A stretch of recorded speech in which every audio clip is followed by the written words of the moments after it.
My self Kunal धूरा। आज हम लोग 70 डेज बचे हैं लगभग नीट एग्जाम के अंदर। हम कैसे नीट को और बेहतर कर सकते हैं, किस टाइप से अच्छे मार्क्स ला सकते हैं केमिस्ट्री के अंदर, हम उसकी बात करेंगे। हम तीनों ही सेगमेंट्स की बात करेंगे केमिस्ट्री के अंदर, physical, organic as well as inorganic chemistry. अब हम इस वीडियो को हम 3 पार्ट्स में डिवाइड कर देते हैं। एक पार्ट हम उसके ऊपर बात करेंगे जो स्टूडेंट्स 600 से ऊपर मार्क्स ला रहे हैं, 600, 650, 680, 700, उनके लिए क्या स्ट्रैटेजी है केमिस्ट्री के लिए लास्ट 70 डेज के लिए। जो बच्चे 450 से लेकर 600 तक मार्क्स ला रहे हैं उनके लिए क्या स्ट्रैटेजी होनी चाहिए, और जो बच्चे 450 से कम मार्क्स ला रहे हैं उनके लिए क्या स्ट्रैटेजी होनी चाहिए। इन 3 ग्रुप्स में हम बेसिकली हम बात करेंगे हमें क्या क्या करना है। Starting with 600 plus students. So मैं मानता हूं कि अगर आप 600 मार्क्स ला रहे हैं एक मॉक टेस्ट के अंदर या कोई एक पेपर के अंदर, तो यानी इसका मतलब है आपको बहुत सारी चीजें पता होंगी सब्जेक्ट के बारे में, बहुत सारे क्वेश्चंस आप कर पा रहे हैं। अब हम बात करेंगे फुल मार्क्स की तरफ जाना है केमिस्ट्री में, तो कैसे जाएंगे। 180 आउट ऑफ 180 लाने हैं अगर केमिस्ट्री में, तो कैसे लाएंगे। बहुत ईजी होता है केमिस्ट्री में 180 लाना। मैं आपसे बात करूं तो बस रिस्ट्रिक्टेड टॉपिक्स को बहुत अच्छे से और बार बार पढ़ना। एक गलती जो सभी लोग करते हैं, जो जिन बच्चों को जनरली फिजिकल में दिक्कत नहीं आती होगी आप लोगों को, या अगर आती है तो आप लोगों ने इतना समझ लिया होगा कि नीट में फिजिकल को कैसे प्रैक्टिस करते हैं, क्योंकि नीट में बहुत एक्सटेंडेड फिजिकल केमिस्ट्री नहीं पूछी जाती। नीट के अंदर तो फॉर्मूला बेस्ड और प्रीवियस ईयर बेस्ड ही क्या आती है, आपकी फिजिकल केमिस्ट्री आती है। पर आप लोग क्या नहीं प्रैक्टिस करते हो, एनसीईआरटी नहीं प्रैक्टिस करते हो।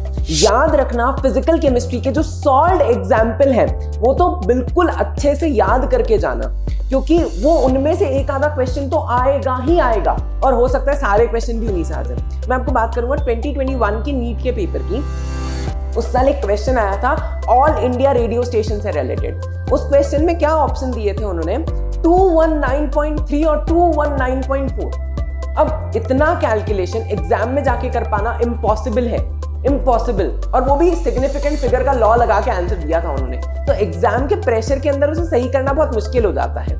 तो इस टाइप के जो क्वेश्चन है या इस टाइप की ये जितनी भी चीजें हैं, या कि एनसीईआरटी के एग्जाम्पल से ही उठते हैं क्वेश्चंस कहां से उठेंगे, एनसीईआरटी के एग्जाम्पल से। तो एक चीज फिजिकल केमिस्ट्री के लिए मैं आपको जरूर सजेस्ट करूंगा कि एनसीईआरटी के सभी सॉल्व्ड एग्जाम्पल्स को बहुत अच्छे से प्रैक्टिस कर ले, क्योंकि वो बहुत इंपॉर्टेंट होंगे आपके एग्जाम के लिए। दूसरी बात करूंगा, एनसीईआरटी की रीडिंग आपको हर चैप्टर की करनी है।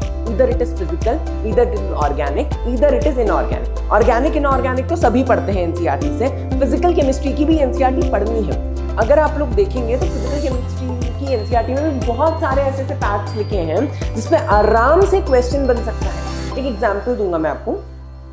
एटॉमिक स्ट्रक्चर की अगर आप लोगों ने एनसीईआरटी पढ़ी होगी तो आप लोगों को पता होगा कि अल्फा, बीटा और गामा, इनकी पेनिट्रेशन का ऑर्डर तो हमें पता है कि गामा की सबसे ज्यादा, बीटा की कितनी ज्यादा और अल्फा की कितनी, पर ये कितने गुना ज्यादा होती है। जैसे एनसीईआरटी में लिखा है कि अल्फा से 100 गुना ज्यादा बीटा की होती है और अल्फा से 1000 गुना ज्यादा गामा की होती है। अगर कोई न्यूमेरिकल बना दिया नीट ने सीधा क्वेश्चन, तो हम उस क्वेश्चन को छोड़ना पड़ेगा, क्योंकि हमें तो सिर्फ ऑर्डर याद होता है इसका। तो मतलब ऐसे छोटे छोटे फैक्ट्स दिए हैं एनसीईआरटी में जो कभी भी क्वेश्चन बन के आ सकते हैं नीट में। ये तो बेसिक बात थी आपकी फिजिकल केमिस्ट्री के लिए। हाँ, एक चीज ओवरऑल केमिस्ट्री के लिए जरूर बोलूंगा आप लोगों को एनसीईआरटी एग्जाम्पलर नाम की बुक आती है, उसकी प्रैक्टिस जरूर से करनी है, क्योंकि एनसीईआरटी एग्जाम्पलर के काफी बार देखा गया है ऑब्जेक्टिव सीधे के सीधे एग्जाम में पेस्ट हो जाते हैं, सीधे के सीधे क्वेश्चंस आ जाते हैं। तो एनसीईआरटी एग्जाम्पलर को जरूर से प्रैक्टिस कीजिएगा, उससे क्वेश्चन आने के बहुत ज्यादा चांसेस हैं। बहुत ज्यादा एक्स्ट्रा प्रैक्टिस करने से अच्छा है जो आपने पढ़ा है उसी ही बार बार कंसोलिडेट कीजिएगा। बहुत ज्यादा पढ़ने से फुल मार्क्स नहीं आएंगे। जितना एनसीईआरटी में दिया है और जितना प्रीवियस ईयर बेस्ड है, उसको जितनी बार करोगे उतने अच्छे नंबर आएंगे। क्योंकि आप देखना, कोई भी साल का पेपर उठाओ 2016 के बाद का, पेपर उसी के आसपास घूमता है। पेपर हमेशा एनसीईआरटी के टॉपिक्स के आसपास ही होगा। आप उन टाइप के क्वेश्चंस जो प्रीवियस ईयर में आए हैं लास्ट 10 साल के अंदर, वो चीज कर लीजिए। दूसरी चीज आप कर सकते हैं, एनसीईआरटी के एग्जाम्पल्स जो मैंने आपको बताए हैं वो करिए।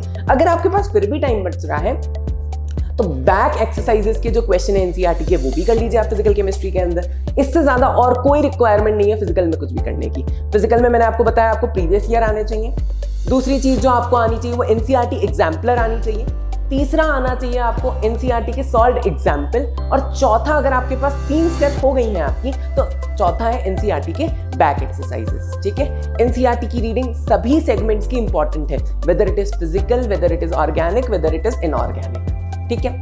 एनसीईआरटी एग्जाम्पलर भी आपको सभी की सॉल्व करनी है, ऑर्गेनिक, फिजिकल, इनऑर्गेनिक। अच्छा, एक चीज मैंने देखी है, अच्छा बच्चा हो या कोई भी बच्चा हो, आखिर के 4 चैप्टरों को आप इज्जत नहीं देते हो, बायोमोलिक्यूल, पॉलीमर, एनवायरमेंटल केमिस्ट्री और केमिस्ट्री इन एवरीडे लाइफ, इनको जरूर से पढ़ना है, बहुत अच्छे से एनसीईआरटी से लाइन टू लाइन। बहुत ही इजी क्वेश्चन आना है इनसे, सीधा सीधा फैक्ट आएगा और उनको एनसीईआरटी की लाइन होगी। इनको फ्लो चार्ट्स बना के रखिए, दवाइयों के नाम बार बार रिवाइज करते रहिए, इन पे एक क्वेश्चन हर एक चैप्टर से आना ही आना है, दैट इज फिक्स।